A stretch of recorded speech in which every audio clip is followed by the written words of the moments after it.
ಆಚಿ chilli powder ಸಖತ್ ಖಾರ ಬಣ್ಣ ಮತ್ತು ರುಚಿ ಆಚಿ ಚಿಲ್ಲಿ ಪೌಡರ್. ಹುಬ್ಬಳ್ಳಿಯ ಸುಜಾತ ಹಂಡಿ ವಿವಸ್ತ್ರ ಪ್ರಕರಣ. ಈ ಪ್ರಕರಣವನ್ನ ಸಿಐಡಿ ತನಿಖೆ ಮಾಡ್ತಾ ಇದೆ. ನಿನ್ನೆಯಷ್ಟೇ ಸಿಐಡಿ ತನ್ನ ತನಿಖೆಯನ್ನು ಮುಂದುವರಿಸಿತ್ತು.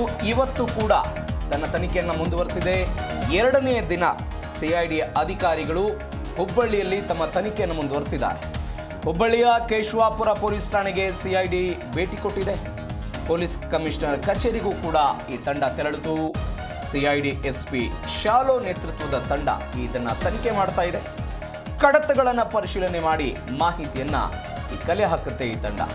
ಸರ್ಕಾರ ಈ ಪ್ರಕರಣವನ್ನು ಸಿಐಡಿಗೆ ವರ್ಗಾವಣೆ ಮಾಡಿದೆ. ಸಿಐಡಿ ಡಿವೈಎಸ್ಪಿ ಸಂತೋಷ್ ಬಾಬು ಪದ್ಮಶ್ರೀ ತಂಡದಿಂದ ಕಡತಗಳ ಪರಿಶೀಲನೆ ಇದೆಲ್ಲ ಪರಿಶೀಲನೆ ಮಾಡಿದ ನಂತರ ಮಾಹಿತಿಯನ್ನು ಕಲೆ ಹಾಕ್ತಾರೆ. ಈ ಘಟನೆಗೆ ಕಾರಣ ಏನು, ಕೆಲವೊಂದಿಷ್ಟು ಜನ ಪೊಲೀಸರು ವಿವಸ್ತ್ರಗೊಳಿಸಿದ್ದಾರೆ ಅಂತ, ಇನ್ನೊಂದು ಕಡೆದವರು ಇಲ್ಲ ಮಹಿಳೆಯೇ ತನ್ನ ಬಟ್ಟೆಯನ್ನು ಬಿಚ್ಚಿರೋದು ಅನ್ನುವಂತಹ ಮಾಹಿತಿಗಳು ಬರ್ತಾ ಇದೆ. ಹೀಗಾಗಿ ಇದೊಂದು ಕೂಲಂಕುಷವಾಗಿ ತನಿಖೆ ಆಗಬೇಕು ಅನ್ನುವಂಥ ಆಗ್ರಹಗಳು ಕೇಳಿಬಂದಿತ್ತು. ಈ ಆಗ್ರಹದ ಭಾಗವಾಗಿ ಸಿಐಡಿ ತನಿಖೆ ಎರಡನೇ ದಿನವೂ ಕೂಡ ಮಾಹಿತಿಯನ್ನು ಕಲೆ ಹಾಕುವುದಕ್ಕೆ ಸಿಐಡಿ ಅಧಿಕಾರಿಗಳು ಹುಬ್ಬಳ್ಳಿಯಲ್ಲಿ ಇದೀಗ ಕಾರ್ಯಾಚರಣೆಯನ್ನು ಮುಂದುವರಿಸಿದ್ದಾರೆ.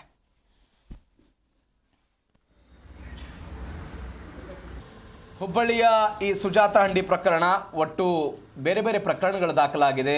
ಸುಜಾತ ಹಂಡಿ ಅವರ ಸಹೋದರ 9 ಮಂದಿಯ ವಿರುದ್ಧ ಒಂದು FIR ಅನ್ನು ದಾಖಲು ಮಾಡಿದ್ದಾರೆ. ಸುಜಾತ ಹಂಡಿಯ ವಿರುದ್ಧ ಈ ಕಲ್ಕುಂಟ್ಲ ಸುವರ್ಣ ಕಲ್ಕುಂಟ್ಲ ಅನ್ನೋರು 307 ಕೇಸ್ ಬುಕ್ ಮಾಡಿದ್ರು. ಆ ಪ್ರಕರಣದಲ್ಲಿ ಅವರನ್ನು ಬಂಧಿಸೋದಕ್ಕೆ ಬಂದಿದ್ರು. ಹೀಗಾಗಿ ಸಹಜವಾಗಿ ರಾಜ್ಯದ ಗಮನ ಸೆಳೆದಂಥ ಪ್ರಕರಣ ಇದು. ಸಿಐಡಿ ಅಧಿಕಾರಿಗಳು ಎರಡನೇ ದಿನವೂ ಕೂಡ ಇದೀಗ ತನಿಖೆಯನ್ನು ಮುಂದುವರಿಸಿದೆ.